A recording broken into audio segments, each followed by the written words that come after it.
Ave Maria, cheia de graça, o Senhor é convosco. Bendita sois vós entre as mulheres, e bendito é o fruto do vosso ventre, Jesus.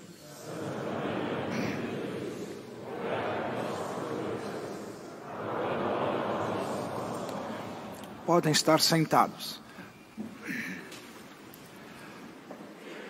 Nós estamos neste quinto domingo da Quaresma e que todos já perceberam que houve algumas mudanças na parte litúrgica, especialmente hoje se cobrem as imagens. Estamos chegando ao fim de um ciclo, o ciclo daqueles exercícios quaresmais que nós iniciamos na quarta-feira de cinzas. Então todos nós fizemos os nossos propósitos de passar a Quaresma fazendo alguma mortificação. A igreja pede para nós rezarmos, fazermos uma penitência, fazer uma obra de caridade. Isso ainda vai durar até o próximo domingo, domingo de Ramos. Mas hoje, concretamente, tudo indica que nós estamos chegando a um feixe, a um ciclo, ao término deste ciclo, por onde nós começamos pensando, meditando que nós somos pó e ao pó nós vamos retornar. Depois a igreja nos mostrou que como nós devemos enfrentar as tentações da nossa vida. Nossa vida é uma vida de luta, é uma vida que nós vamos ter que enfrentar muitas batalhas para a nossa salvação. E a nossa salvação está justamente, e nós queremos, desejarmos e conquistarmos o céu. Foi o domingo que nós meditamos sobre a transfiguração de nosso Senhor Jesus Cristo. E depois disso, nós vimos aquele domingo em que o filho pródigo volta para a casa paterna. Deus é o que dá o início da conversão de uma pessoa. Ele justamente nos dá essa graça do profundo arrependimento. Isso tudo faz parte desse conjunto todo dos exercícios quaresmais, que em vista do dia de hoje, que como que se fecha esse ciclo, nós temos que pedir o quê? Perdão a Deus. O Evangelho de hoje nos mostra muito bem essa mulher, que é conhecida no Evangelho, fica como adúltera. Ela pede perdão a Deus, mas a iniciativa maior é do próprio Deus. Ele que dá este perdão do fundo do seu coração àquela mulher, porque tinha caído neste pecado. Não devemos ver o Evangelho de hoje, a liturgia de hoje, só especificamente com relação a este pecado horroroso que é o adultério. A Igreja Católica, no Catecismo, está bem claro isto, que o adultério é uma infidelidade. Este adultério que os esposos, um comete contra o outro, evidentemente é um pecado gravíssimo, é uma infidelidade à aliança que eles fizeram diante de Deus. É uma violação desta aliança, é uma quebra, um corte desse compromisso que eles fizeram, porque está bem claro, prometo ser fiel. Na alegria, na tristeza, na saúde, na doença, até o fim da vida. Essa promessa está ligada ao segundo mandamento da lei de Deus, porque eles prometem diante de Deus. Eles sobem ao altar e fazem esse juramento diante de Deus. Tomam a Deus como testemunha de que vão ser fiéis um ao outro até o fim da vida. E, portanto, o adultério é um pecado muito grave.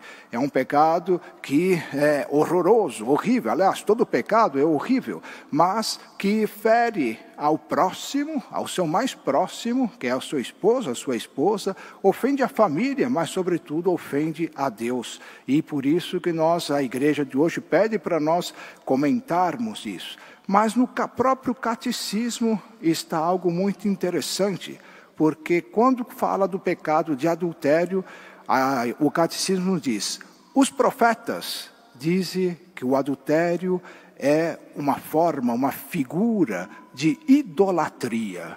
E aí que entra justamente o contexto da liturgia de hoje. Nós devemos ter horror a este pecado, devemos prevenir sobre isso. Mas alguém poderia pensar, bom, eu não sou casado, então isso não vale para mim. Então, é só para os casados que essa liturgia vai fazer referência? Não, é para todos e cada um de nós. Esse aqui é um exemplo nesta sequência de meditações que estamos fazendo, nos exercícios quaresmais que nós estamos fazendo. Isso é uma coisa importante, porque esta infidelidade nós podemos cometer com relação ao próprio Deus. Nós somos batizados, somos filhos de Deus, e nós temos esta aliança para com Deus.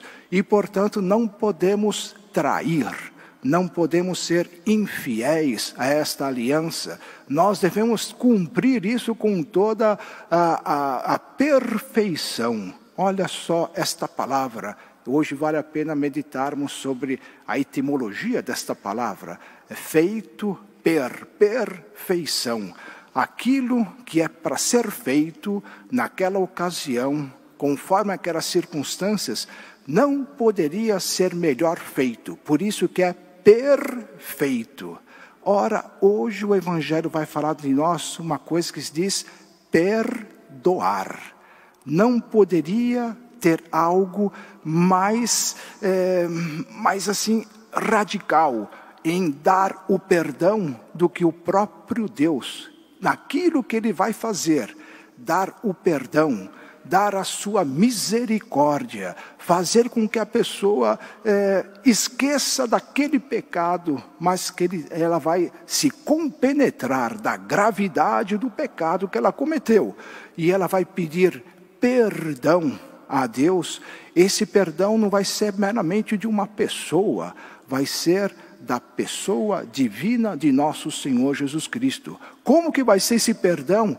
Vai ser do coração de Deus, uma figura, evidentemente, Deus não tem coração, mas vai ser aquele transbordamento de querer perdoar, de dar-se por inteiro àquela pessoa e fazer com que aquela pessoa apague da sua mente, apague da sua vida aquela falta que foi cometida. Nós vemos hoje no Evangelho isso bem claro. Essa mulher que foi pega em flagrante por causa desse pecado que foi cometido, foi levado diante de nosso Senhor Jesus Cristo. E ele, aqui está muito detalhado as características desse Evangelho. Alguns, depois vão falar que são os mais velhos, tramaram, fizeram alguma coisa para colocar o nosso Senhor Jesus Cristo à prova. Queriam justamente que ele caísse em alguma cilada. Isso tudo parece que estava planejado para colocar nosso Senhor Jesus Cristo numa cilada. E evidentemente nosso Senhor, sendo Deus, ele percebeu tudo isso. Ele não diz nenhuma palavra. Cadê a acusação? Vão acusar ela do quê? Disso. Quem que vai se levantar? Ninguém, não teve ninguém que se levantou para tomar a frente. E Nosso Senhor começa então a escrever, veja só, ele estava sentado e começa a escrever na areia, né? Os pecados deste, daquele outro. Aqueles que acusaram Nosso Senhor foram fugindo um por um, a começar pelos mais velhos, está aqui escrito nessa liturgia. E é algo interessante isso que nós devemos pensar. Essas pessoas que não queriam justamente a justiça contra aquele pecado. Eles queriam ofender a Deus. E por isso que eles não queriam ser perdoados. Eles, quando Nosso Senhor começou a dar esse ensinamento naquela ocasião, Nosso Senhor, queria fazer um bem para todas as pessoas. Ele queria justamente para essas pessoas que estavam levando essa mulher, ele queria que essas pessoas se voltassem para Deus, que pedissem perdão. Mas eles recusaram o perdão. Eles foram saindo da presença de Deus. E isso é uma lição para todos nós. A única que ficou foi esta mulher que confiou na misericórdia de Deus. E nós hoje devemos meditar. Temos faltas, temos misérias. Será que Deus não quer nos perdoar? Mas para poder perdoar, eu tenho que me apresentar diante dEle e não fugir dEle. Para poder me perdoar, eu tenho que seguir aquilo que Nosso Senhor instituiu, este sacramento da confissão. Quantas vezes nós temos a oportunidade de nos confessar? Nós temos aqui na igreja quantos padres para atender a confissão? E às vezes a gente dá uma olhadinha, bom, eu tenho a minha consciência, né, que acusa isso, aquilo outro. Não, vou deixar para depois. E vai embora. Como é que está o coração de Deus? Ele está esperando a todos e cada um de nós que nós tenhamos esta contrição, que nós tenhamos este ato sublime de humildade, pedir perdão a Deus. Ele está no confessionário, na pessoa do ministro dele, querendo que nós nos aproximemos com confiança, querendo ouvir as nossas misérias. Ele quer perdoar, Ele quer transbordar de amor a todos e cada um de nós. No entanto, muitas pessoas, hoje em dia, fogem da presença de Deus. Muitas pessoas, às vezes, acusam os outros. Ah, ele fez isso, ela fez aquilo outro. Eu também faço isso.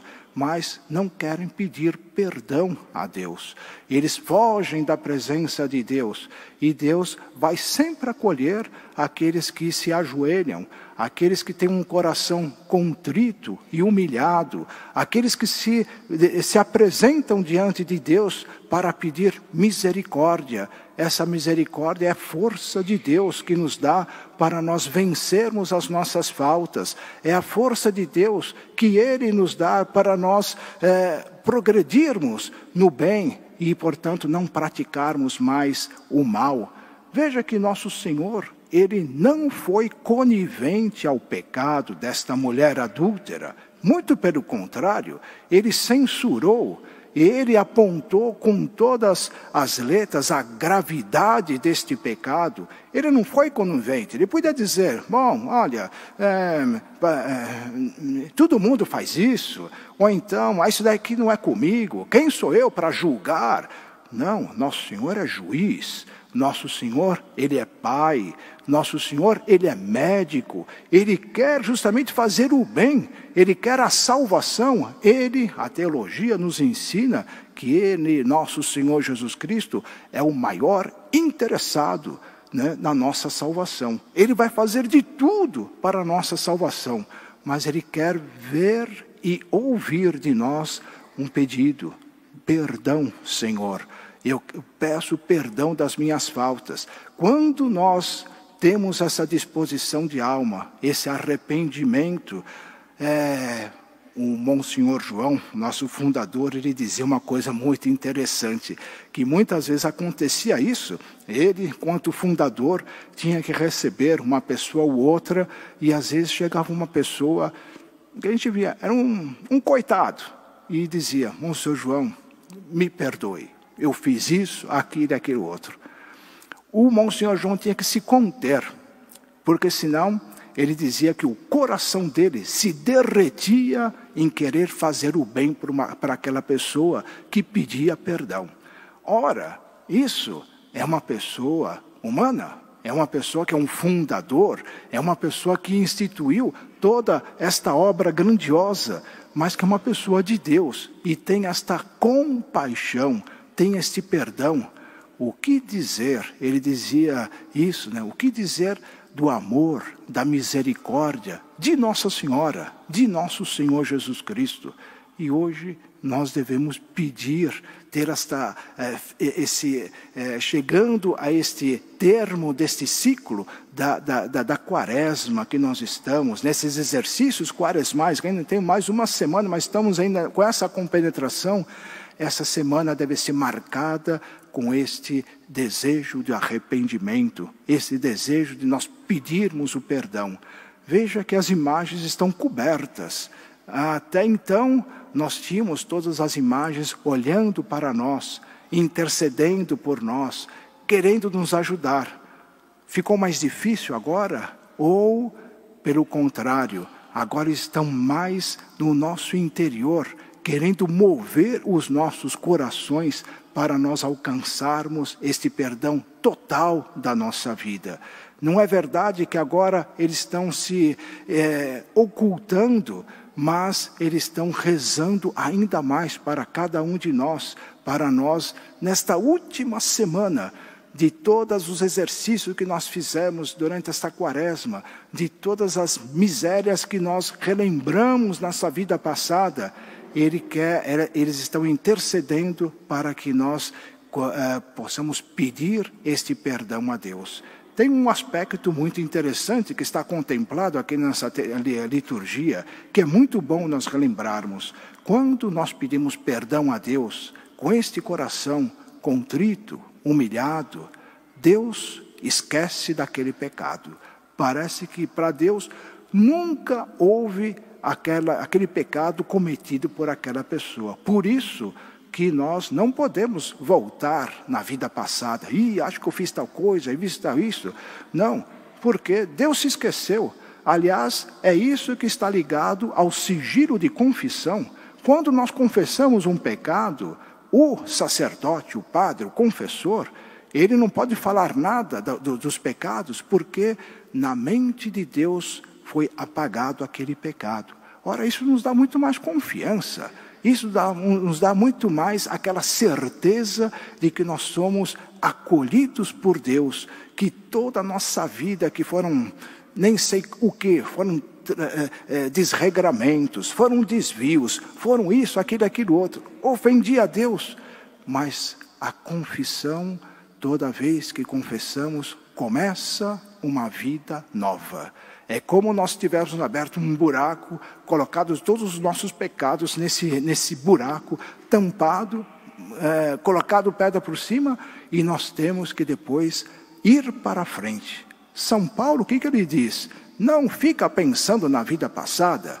Ele, pela graça, misericórdia de Deus, ele confia na ressurreição de nosso Senhor Jesus Cristo, e ele vai resoluto rumo ao seu objetivo, rumo à meta, que é justamente a santificação, é a glória de Deus.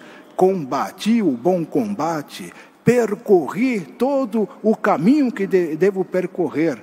Dai-me, Senhor, agora a vossa glória. E é assim que nós devemos fazer quando nós nos ajoelhamos para confessar. Nós devemos ter esta certeza.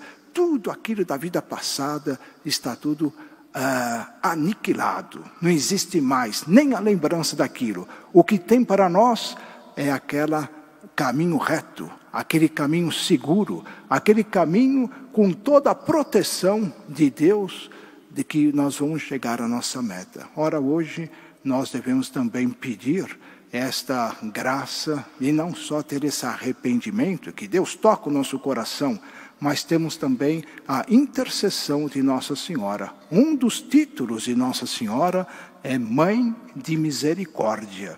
Ora, esta misericórdia cabe a todos e cada um de nós.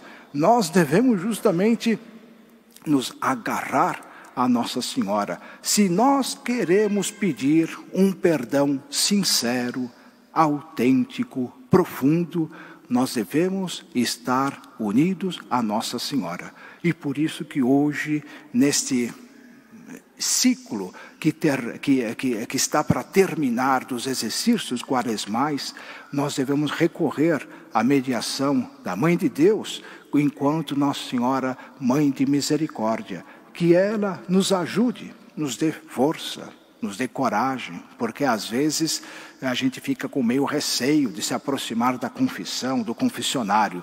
Às vezes a gente fica até com vergonha. E o que o padre vai achar?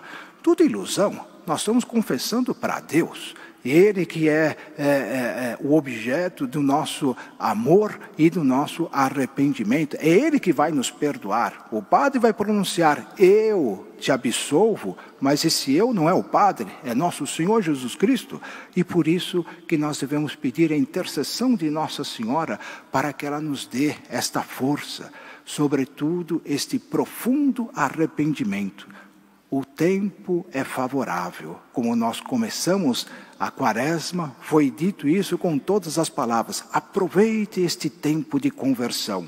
Aproveite este tempo de reconciliação para com Deus. Aproveite este tempo de mudança de vida.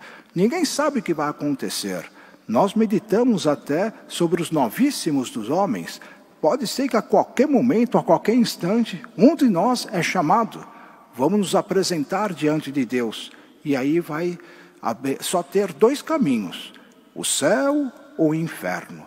Hoje nós devemos então fazer este propósito, levar uma vida perfeita, confiando na perdão de Deus, e para nós chegarmos assim à santificação e à glória eterna.